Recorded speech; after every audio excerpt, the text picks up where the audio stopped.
രഞ്ജി ട്രോഫിയിൽ കേരള വിദർഭയും തമ്മിലുള്ള കിരീട പോരാട്ടം രണ്ടാം ദിനം പൂർത്തിയായിരിക്കുകയാണ്. വിദർഭയുടെ ഒന്നാം ഇന്നിംഗ്സ് ടോട്ടലായ 379 റൺസ് പിന്തുടർന്ന കേരളം ഒടുവിൽ വിവരം ലഭിക്കുമ്പോൾ 3 വിക്കറ്റ് നഷ്ടപ്പെടുത്തിയിട്ടുണ്ട്.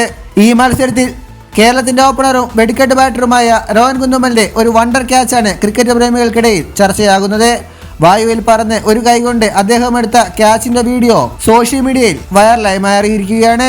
BCCI തന്നെയാണ് ഇത് തങ്ങളുടെ ഒഫീഷ്യൽ ഹാൻഡിലൂടെ വെളിപ്പെടുത്തിയത്. രണ്ടാം ദിനം ലഞ്ച് ബ്രേക്കിന് മുൻപായിരുന്നു വിദർഭ താരം അക്ഷയ് കർണേവറിനെ പുറത്താക്കിയ രോഹൻ കുന്നുമലിന്റെ വണ്ടർ ക്യാച്ച്. സ്പിൻ ബോളിംഗ് ഓൾറൗണ്ടറായ ദിൽഷാദ് എറിഞ്ഞ 111ാമത്തെ ഓവറിലായിരുന്നു സംഭവം.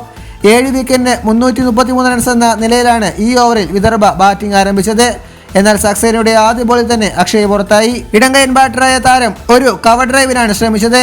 എന്നാൽ കവർ ഏരിയയിൽ ഫീൽഡ് ചെയ്ത രോഹൻ തന്റെ ഇടതുവശത്തേക്ക് മുഴുനീളെ ഡൈവ് ചെയ്ത് പന്തിനെ കൈക്കുള്ളിലാക്കി നിലത്ത് ലാൻഡ് ചെയ്യുകയായിരുന്നു. അക്ഷയെയും കാണികളെയുമെല്ലാം ഒരുപോലെ അമ്പരിപ്പിച്ച ക്യാച്ചായിരുന്നു ഇത്.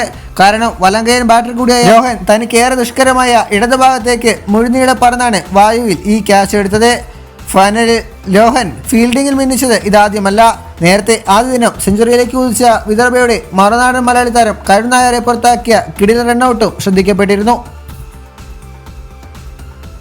ഇതുപോലുള്ള പുതിയ വാർത്തകൾക്കായി ചാനൽ ഇപ്പോൾ തന്നെ മറക്കാതെ സബ്സ്ക്രൈബ് ചെയ്ത് വയ്ക്കുക.